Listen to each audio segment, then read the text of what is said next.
This week on Capitol View, you heard some of our sit-down interview with former Governor Mike Huckabee. He weighs in on plenty of national issues in the Trump administration. We wanted to also hear his thoughts on what's going on in Arkansas. In this Capitol View web exclusive, Governor Huckabee discusses corruption in Arkansas, term limits, and his thoughts on running for president for a third time. One of the biggest disappointments I've had watching Arkansas politics now is to see people in the legislature doing the exact things that we worked so hard to get rid of in my early days as governor. We hired a former FBI agent. We went after corruption. And quite frankly, it was far worse than we ever imagined. And the result were there were a number of people who were indicted, tried, convicted. Many went to prison. And they should have, because they were violating the public trust. They were stealing money from the taxpayers. And I think those of us who were involved in the politics of Arkansas at that time probably thought, boy, I'm glad we're going to get rid of this. It'll never happen again. People will see that you eventually get caught. And so my heart was broken when I saw that there were people, some of whom I knew, some of whom I had worked with when I was governor and they were in the legislature, and some really surprised me. But it broke my heart to see it, because you think they won't do that again, but they do. It's one reason I think term limits are a very important part of our political system today. I fought hard before I became an elected official to help with term limits. I think the legislature made a huge mistake when I think they sucker punched the people of Arkansas and expanded their terms. They did it, I think, very dishonestly by calling it an ethics bill. It had nothing to do with ethics. It was all about giving themselves longer terms. And I think the net result is it's easier to get involved in things that are corrupt the longer that you stay.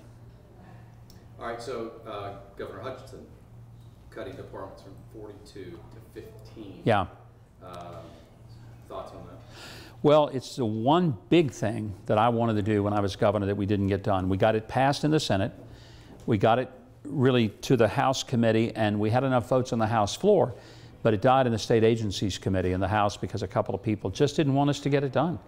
And it was one of the biggest disappointments I had in almost 11 years as a governor, because I knew that there were efficiencies that we could have achieved, money to be saved, better ways to serve the people of Arkansas with less administration and more actual points of service to the taxpayers.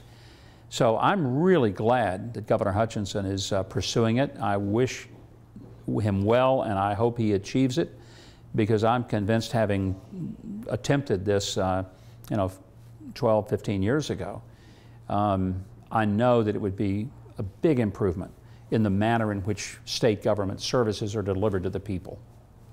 Do you have a third run in you for president? No. I can say with absolute assurance that I will not be on the ballot again for any office at any point, at any time, in any location. I mean, there's only so many times. This is the part of it people don't understand. When you do something like run for president and you don't have a vast amount of wealth built up, you know, it means mortgaging your house. It means emptying your life insurance account and your annuities and using that to live on while you go out there and run. And unlike people who ran for office while they were serving as a senator, a congressman, or a governor and continuing to take their paycheck even though they never showed up for work, you know, I did not run for any office other than the one that I held unless I was finished with the one that I'd been given, because I think it's dishonest and dishonorable to be holding an office and getting paid for it and then be out applying for a job somewhere else. I don't know of any workplace in America where a person cannot show up for work, spend his or her time trying to get a job with another entity and still get paid for the one that they're not showing up for. So, you know, it's part of the process, but you know, there comes a point at which you have to say, I've enjoyed nearly 30 years in politics. I've won more elections than I've lost, but I've lost a couple, and I kind of like doing what I'm doing right now, and I think it's time to leave it for another group of people to run. All right, last one. I'm a big fan of Twitter, and I can tell you are too. For you, is Twitter fun? Is it informative? There's a little bit of both, because I noticed a lot of sarcasm the other day. You said you wanted to be Supreme Court nominee. Yeah, I use Twitter to amuse myself. Anybody who does not have a sense of humor should absolutely not follow me on Twitter, because there are a lot of people who do. The funny thing that I hear from people all the time, people on the left, and their heads explode because I'll send something out. And I know it's going to cause their heads to explode. It's part of the reason I do it. But I find it amusing. Somebody will say, "You're irrelevant. You're not funny. You have nothing worthwhile to say. What kind of idiot follows you?"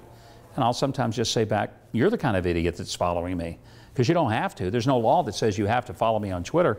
And I just find it kind of amusing. I enjoy having some fun with it, but I also think that sometimes through the humor, there's a message there. And if people can kind of get past the tongue-in-cheek, they'll get that message.